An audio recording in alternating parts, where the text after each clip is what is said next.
সেই 11 মামলার আসামি আজাদ। মোহাম্মদ আজাদ বয়স মাত্র 22, আর এ বয়সেই তার বিরুদ্ধে ডাকাতি, দস্যুতা, চুরি ও মাদক সহ মামলা হয়েছে 11টি।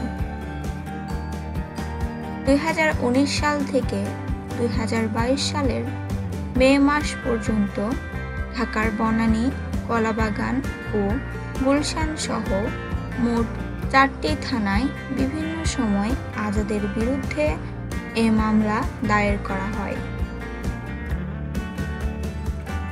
এসব মামলার পর সে পলাতক থাকে, তবে ওই সব মামলার ওয়ারেন্ট জারি হয় আজাদের বিরুদ্ধে।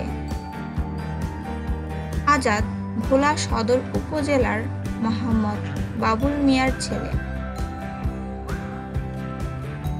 লালমোহন থানার এএসআই দীপক কুমার দাস বলেন, গত কয়েক মাস আগে থানায় তার বিরুদ্ধে জারিকৃত ওয়ারেন্টের কপিগুলো আসে। বুধবার রাতে গোপন সংবাদের ভিত্তিতে জানতে পারি আজাদ লালমোহনে অবস্থান করছে।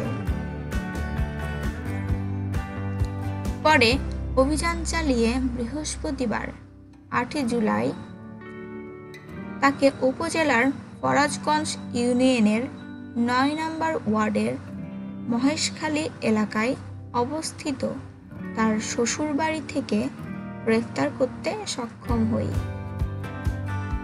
এ তথ্য নিশ্চিত করে লালমোহন থানার ওসি এনায়েত হোসেন জানান, ভোরে আজাদকে গ্রেফতারের পর কারাগারে প্রেরণ করা হয়েছে।